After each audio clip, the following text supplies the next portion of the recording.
नमस्कार दोस्तों, मैं हूं सुदर्शन भाटला और आप देख रहे हैं डाक टिकटों पर आधारित कार्यक्रम टिकट टॉक। आज का विषय रहेगा डाक टिकटों का संसार।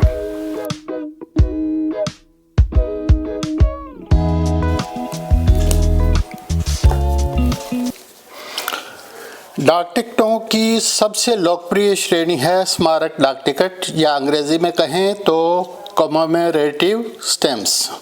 ये डाक टिकट किसी घटना, किसी की वर्षगांठ, किसी व्यक्ति के सम्मान में या फिर किसी भी ऐतिहासिक स्थान, किसी जीव या सांस्कृतिक महत्व की वस्तु के सम्मान में जारी की जाती हैं। प्राय इनका डिज़ाइन मनभावन होता है, आकार अपेक्षाकृत बड़ा होता है, छपाई में एक से अधिक रंगों का प्रयोग किया जाता है, विषय वस्तु के बारे में डाक टिकट पर नाम या संदेश छपा होता है। स्मारक डाक टिकट प्राय विषय वस्तु से संबंधित अवसर पर सीमित संख्या में जारी किए जाते हैं। स्मारक डाक टिकट प्राय सेट के रूप में जारी होते हैं, जिनमें एक विषय पर एक से अधिक डाक टिकट भी हो सकते हैं।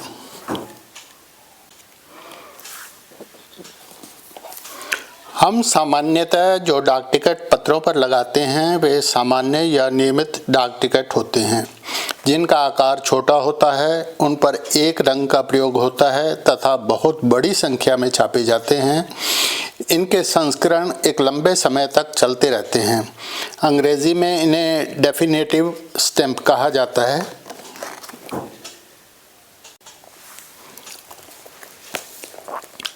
कई देश एयरमेल या हवाई सेवा के लिए अलग से एयरमेल स्टैम्प्स जारी करते हैं, जिन पर एविएशन थीम पर चित्र या डिज़ाइन बना होता है, साथ ही एयरमेल लिखा होता है।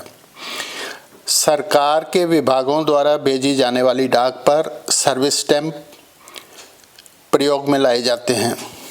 भारत में इन डाक टिकटों पर राष्ट्रीय चिन्ह अशोक स्तंभ अंकित होता है तथा शासकीय डाक शब्द का प्रयोग होता है।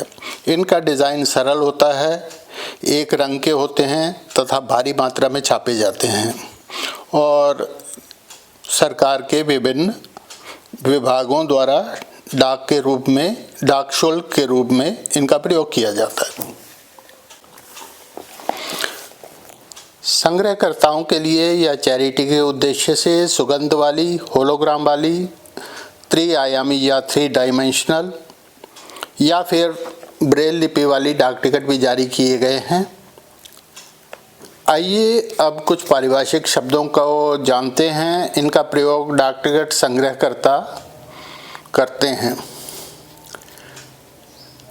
डाक टिकटों के पीछे आपने देखा होगा एक गोंद लगी होती है, गोंद की एक परत, जिसे एडहेसिव कहा जाता है। कुछ डाक टिकटों के कागज़ में छिपा हुआ सिक्योरिटी डिज़ाइन होता है, जिसे वाटरमार्क कहते हैं। डाक टिकटों के दोबारा प्रयोग को रोकने के उद्देश्य से डाक टिकट पर डाकघर में मोहर लगाई जाती है, जिस पर डाकघर का नाम, तिथि या कोई लहरदार डिज़ाइन अंकित होता है। इसे कैंसिलेशन कहते हैं। आप में से कुछ लोग जानते होंगे कि यूके या यूनाइटेड किंगडम ही एकमात्र ऐसा देश है जिसके डाक टिकटों पर देश का नाम अंकित नहीं होता है। बाकी सभी देशों के डाक टिकटों पर देश का नाम अंकित होता है। हाँ, ऐतिहासिक कारणों से नाम बदलते रहते हैं देशों के। कुछ देशों के नाम वो नहीं होते डाक टिकटों पर जो देश उस नाम से जाने जाते हैं। जैसे जापान है, उनके डाक टिकटों पर जापान नहीं लिखा होता, निप्पॉन लिखा होता है। ये आपने देखा होगा डाक टिकटें जो जुड़ी हुई हैं, इनके बीच में छेद बने हुए हैं। ये डाक टिकटों को आसानी से अलग किया जा सके, इसके लिए ये छेद बनाए जाते हैं। और इनकी जो संख्या होती है प्रति 2 सेंटीमीटर की लंबाई में, ये 9 से 17 तक होती है। तो जितने इसमें 2 सेंटीमीटर की लंबाई में छेद होते हैं, वो उसका परफोरेशन नंबर कहा जाता है। जैसे मान लिया 14 छेद हैं 2 सेंटीमीटर की लंबाई में, तो इसको 14 परफोरेशन बोला जाएगा। डाक टिकटों पर उनका मूल्य और करेंसी संबंधी जानकारी भी मिलती है।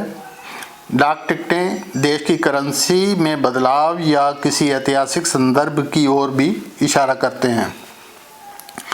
पहले भारत की मुद्रा में आना, पाई, रुपया ये हुआ करते थे। आना जो था वो रुपए का 16वां हिस्सा होता था, पुरानी डाक टिकटों पर दिखाई दे जाता है। 1 अप्रैल 1957 से नई करेंसी शुरू हुई, तब 1 रुपए के 100 नए पैसे हुआ करते थे।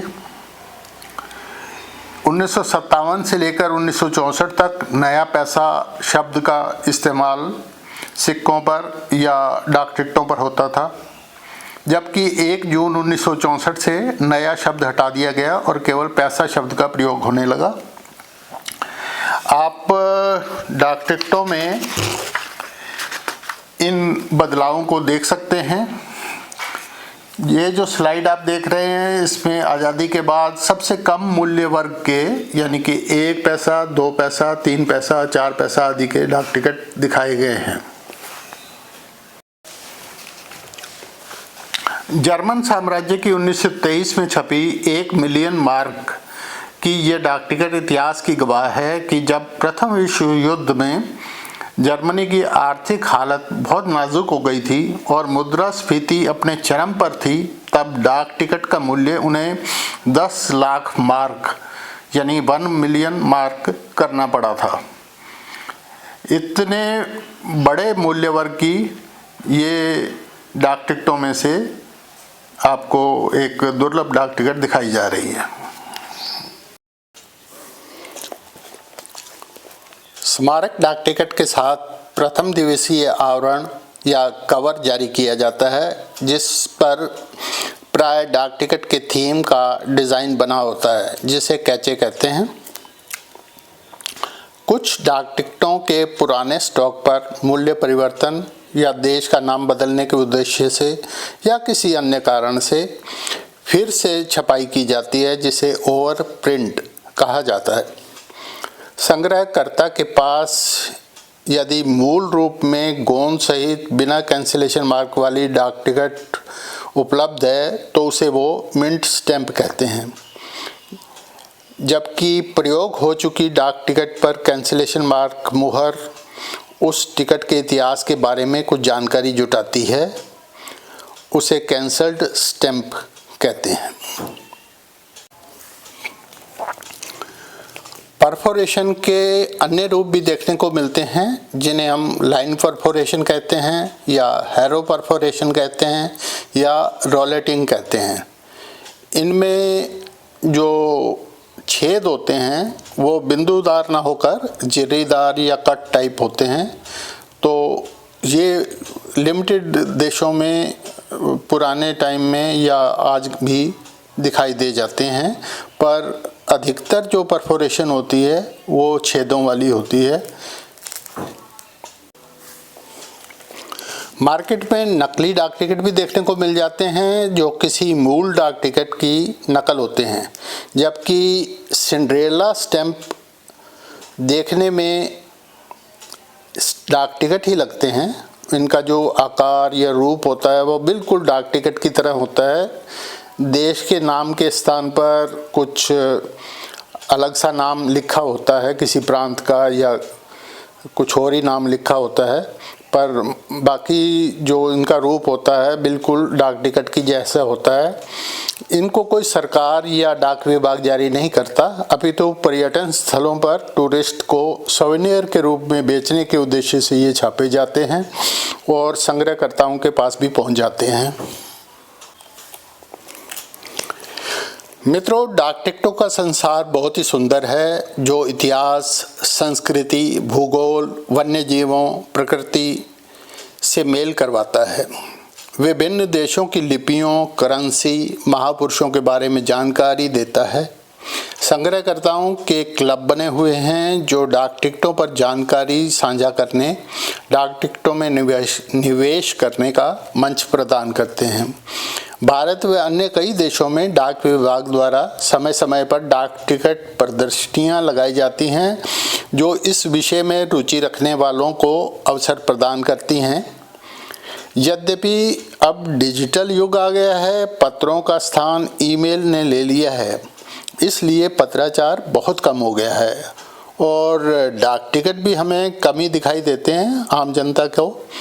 पहले तो हर घर में कोई ना कोई पत्र आया रहता था, उस पे टिकट भी लगे होते थे, पर अब हमें सालों बीत जाते हैं किसी पत्र के दर्शन करने के लिए। फिर भी डाक टिकटें संग्रह करने का, डाक टिकटों का जो शौक़ है, हॉबी है, फ्लैटली है, ये अभी भी बरकरार है और बरकरार रहेगा क्योंकि ये संसार ही बहुत सुंदर है। ये जो डाक टिकट आप देख रहे हैं उसे भारत ने विश्व की प्रथम डाक टिकट की 150वीं वर्षगांठ पर 1990 में जारी किया था। ब्लैक 1 पेनी डाक टिकट का फोटो भी आप इसमें देख सकते हैं। द पेनी ब्लैक विश्व की पहली चिपकाई जाने वाली डाक टिकट है जिसे यूनाइटेड किंगडम ने 1 मई 1840 को जारी किया था। कुछ डाक टिकटों पर छापने वाली प्रेस का नाम अंकित होता है, जैसे भारत की इस डाक टिकट पर इंडिया सिक्योरिटी प्रेस लिखा हुआ है। भारत सरकार डाक टिकट संग्रह के शौक को बढ़ावा देने के लिए समय समय पर न केवल डाक टिकट प्रदर्शनियों का आयोजन करती है, अपितु उस अवसर पर स्मारक डाक टिकट भी जारी करती है। जैसे 1970 में यह डाक टिकट जारी किया गया था। इंडिपेक्स 73 नाम की जो प्रदर्शनी, डाक टिकट प्रदर्शनी 1973 में लगाई गई थी, उस समय जो स्मारक डाक टिकट जारी किया गया था उसमें 15 अगस्त 1947 को जारी भारत के पहले डाक टिकट को समाहित किया गया था। दाहिनी ओर मूल डाक टिकट का फोटो भी आप देख सकते हैं।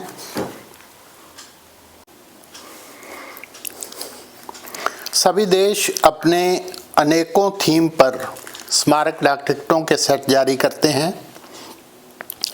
लोकप्रिय थीम में फल जो उस देश का प्रतिनिधित्व करते हैं, देश का झंडा या मैप लोकप्रिय है, पर्यटन स्थल,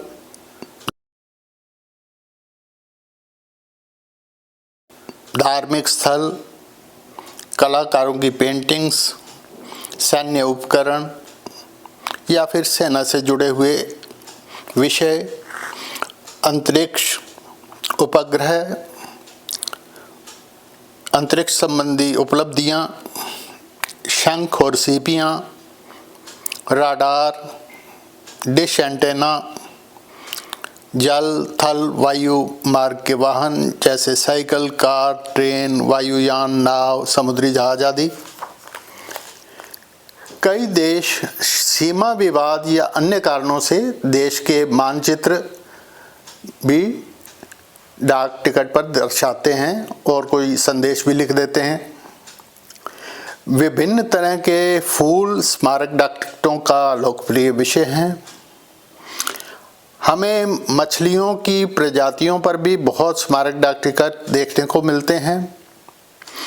खेलों में ओलंपिक के समय प्राय अधिकतर देश डाक टिकट का सेट जारी करते हैं। अनेकों देश क्रिसमस थीम पर प्रति वर्ष सुंदर डाक टिकट जारी करते हैं। प्राय सभी देशों ने स्थानीय वन्य जीवों एवं पालतू जानवरों पर डाक टिकट जारी किए हैं। यह जो इराक का डाक टिकट है जिस पर संदेश लिखा है, हु किल्ड जुमलात,